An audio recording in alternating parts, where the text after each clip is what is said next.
So the type of work that I do and work with people is in helping people understanding who they are and how actually we are designed to live in this 3D physical world. So many people who are into spirituality, many people who are into personal development come to me.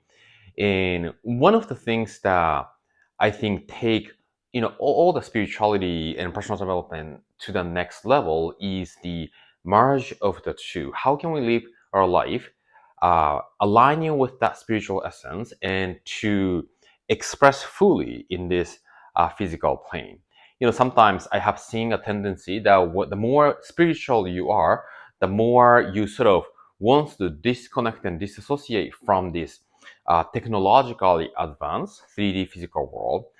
And the more you are into personal development to accomplish some goals or missions, you start feeling exhausted, disconnected from the essence of who they are.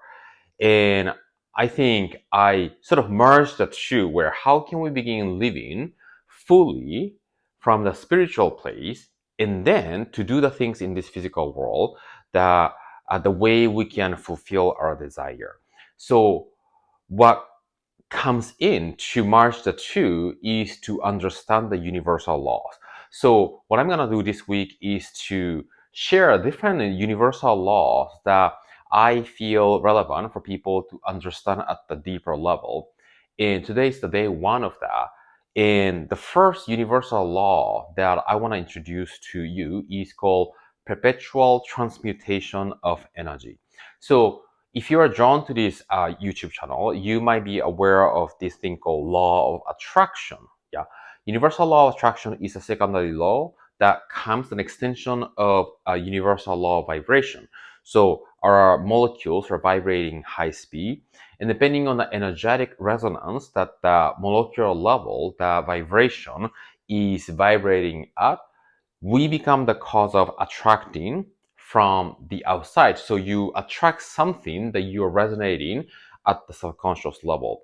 Now, perpetual transmutation of energy, a lot of the universal laws has an overlapping effect in function, but the perpetual transmutation of energy simply means that when you hold an image in the screen of your mind, which you can call thoughts or imagination, right? We think in pictures, so thoughts or imagination, and when you impress that imagery concept strong and long enough and impress that into the dimension of feeling, the manifestation, the formation, the feeling becoming, turning into a form is inevitable. So you think an idea, you think a concept, you picture an imagination in the screen of your mind, and you start feeling the emotions, sensation of that imagery.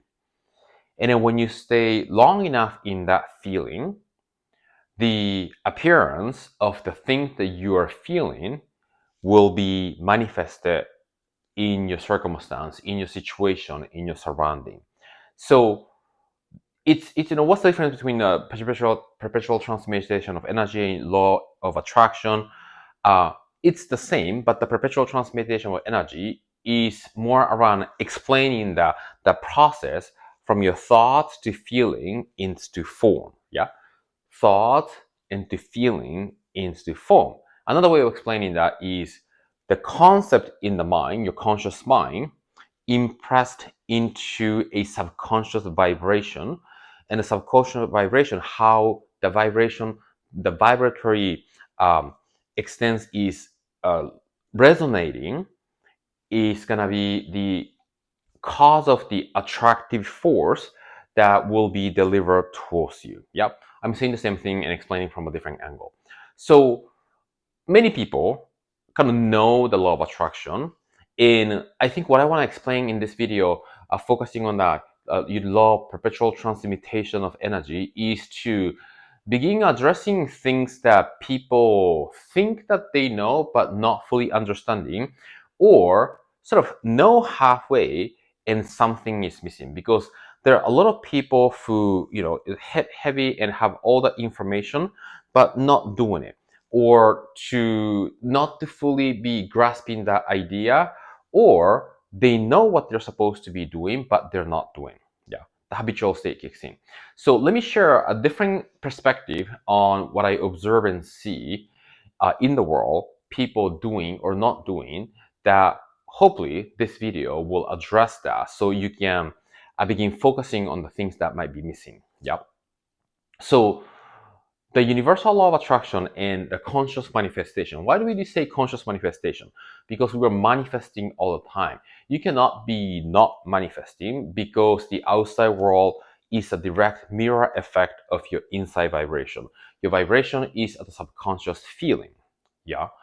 And conscious manifestation is to deliberately navigate the feeling, the subconscious vibration, to be able to attract, to form and shape the outside physical experience or material, whatever that you're seeking to draw in towards you.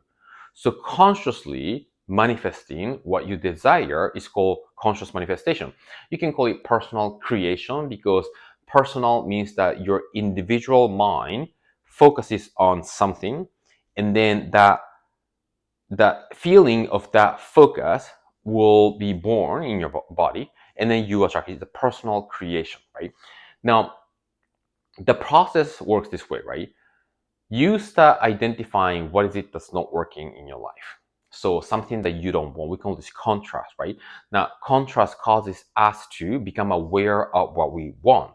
So your life, when you sort of look around and observe and reflect your life, what are the things that you want to see a little bit differently, that you're currently not wanting too much, not enjoying too much, not appreciating too much?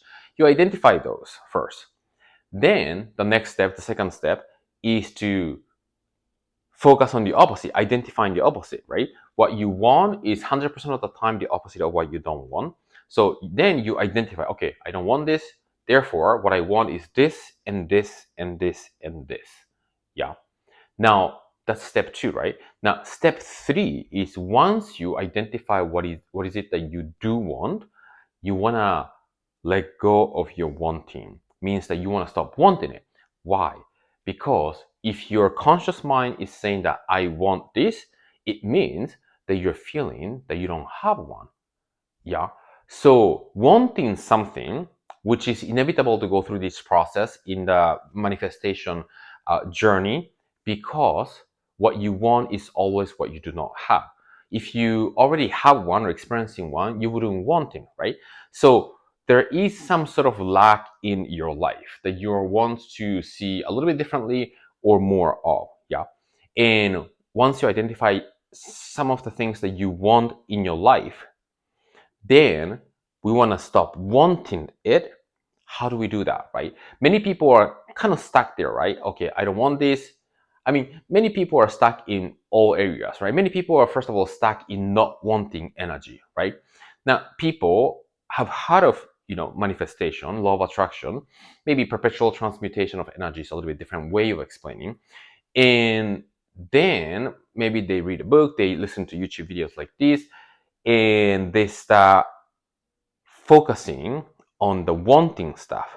But then when they're not focusing on that, they might be finding themselves talking about, focusing on, feeling about not wanting. Yeah. So the first place that I would love for everybody who is watching this to observe is, how much are you in the not wanting energy? Yeah. Resisting energy. Yeah. So that is the first group of people that I see. Yeah. And now, once you graduate out of that, you are now in the wanting energy, right? Okay, I now train myself to not to focus on the negative, but focus on what is it that I want. Yeah. That's the group tribe number 2, the wanting tribe. Yeah. And that is actually not enough, because if you're focusing on, I do want this, I do want more meaningful relationship, I do want more different kind of health, I do want more fulfillment in my work. I do want more increase in my income. All those things are great things to be able to free ourselves to express more of. Yeah. And as long as you're focusing on wanting that, you are actually telling yourself the absence of it. Yeah. So the outside world, you do not have that thing that you want, and your want is your imagination inside that is the future version of it, right? So that is a good step, right? From not wanting to wanting. Yeah, that's step 2. Now, how do we go from step 2 to step 3 is the place, the energy that you want to be in all the time, right? Now, what do I mean by once you identify what are the things that you want to stop wanting them, right? That we're going to use this fantastic, marvelous tool called imagination. So you picture in the screen of the mind the thing that you want already having experience being in, right? So take a moment to select the one thing that you want. It could be your wealth, it could be your health, it could be your loving relationship, it could be all of the above, yeah? And you can picture in the screen of the mind how you would be living when you have attained all of those, right? If you have a challenging time, focusing on the imagination, you can go on the web to begin searching different outcomes, different lifestyle to give you a idea of how it will look. And whenever you look that thing that you desire, you must feel excited because that's what you want. So you would feel excited about when you're actually attaining, right? So have that picture in front of you and begin putting you in that picture and begin um, immersing your mind and the body, your conscious and subconscious mind, as if you are experiencing right now. And basically, I'm asking you to begin fantasizing that you are there, and notice that through that imagination, your emotion changes from lack to joy. Your emotion changes to wanting, to feeling the experience of having, doing, being in that energy, and let the entire body from head to toes to feel the joy, the satisfaction, the gratitude and appreciation that you're living that life that you desire. You feel so good. Yeah. And when you are in that state, you're no longer in the wanting land, but already feeling and living land. So using the power of imagination, you want to be in that energy all the time. Now, we often call act as if, right? So becoming as if you are already that person, experiencing, having, doing the things that you desire. Now, that's the step 3. Yeah. Let me talk to you about step 4, right? So step 4 is, this is the question that I get often. Okay, I get that I need to be in the energy. And at the beginning, though, everybody, something that I was talking in a few calls that I have is that until you become used to this, you want to have a certain structure. Meaning that I'm asking you to go to that imagination and the fulfillment of the desire, let's say 3 times per day, morning, afternoon, and evening, right? Treat this as your meal of your dream, of your desire, right? So you're not going to be changing the body by having a good nutrition once a week. You're not going to be having a transformation in your body when you are going to gym or studio to work out only when you feel like it, right? There needs to be a little bit of structure to stay in this energy, right? So being in this fulfillment of the desire, so you can call it visualization or emotionalization, is the meal for your subconscious mind. So you want to be eating, consuming, drinking that energy to be in that state. Yeah. So that is the step 4, right? To be consistent with it, right? Step 5 is a step 5. So step 5, I'm going to be presenting the step 5 from the feedback that I get very often, which is, I get that, that's what you want to do. But then people tell me, but I actually don't have it right now in the outside world. How do I not get distracted or my mind got caught in that lack again? Yeah, this is a great question because, as I said, there are people who are stuck on number one, step one. There are people stuck on number two. There are people who are stuck on focusing on a three, but not going to the fourth, not being consistent, right? Once you're consistent, still, there are people who sort of get caught up in the contrast or lack thereof. Now, here's what you want to do. Notice that you are the creator, right?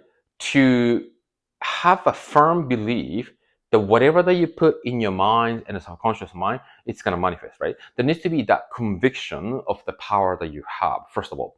And then what we want to move into is, okay, contrast and lack is always going to exist, something that's always going to exist, right? Otherwise, it doesn't work without it because we live in this relative realm, right?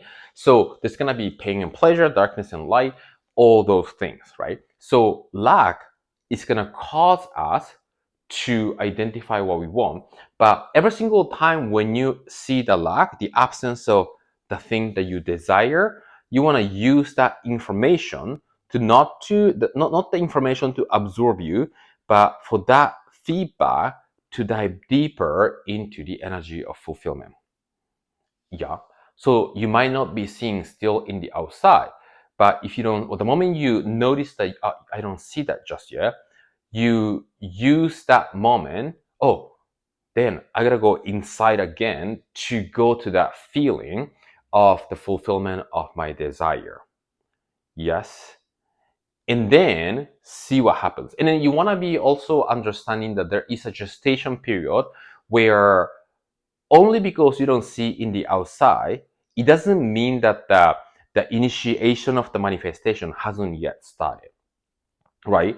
So you want to have a firm, positive, joyful expectation that that energy is actually moving to begin form the shape of the manifestation that you desire. And that will come from out of nowhere through different opportunities, possibilities, synchronicity, to all those forces to march into creating that circumstance if you stay in the energy of abundance and the fulfillment of the desire. Yeah, does that make sense? So I laid out step 1 to 5, right? Perpetual law, perpetual transmutation of energy. It's a mouthful thing. Is to begin forming the picture in your mind, to feel that in your feeling, and to manifest consciously and deliberately. Step 1 of that is not wanting, right? We don't want to stay in that not wanting energy. To move into number 2, to identify the want. Yeah. Now, we don't want to stay in number 2 because if you're focusing on wanting, you're actually energizing that lack of it. Then your step number 3 is to be in the fulfillment of the desire. Yeah. Now, being the fulfillment of the desire once in a while is not too bueno. Then number 4 is to have a structure to have that meal of the dream constantly every day. Now, having that, sometimes people get caught into that outside circumstance, lack thereof. Step 5 is to playfully and skillfully use that lack of the outside as a feedback to turn your attention into the fulfillment of the desire. Yeah. So you use all the information that you can detect in a way that move your manifestation forward. Okay. Let me know if you have any question, and let me know once you start having this practice and when you're actually, I would love to hear who is actually implementing this and manifesting and producing the result to create the life of your desire. So thank you for watching. Comment below if you have any questions or any comments, and I'll see you in the next video.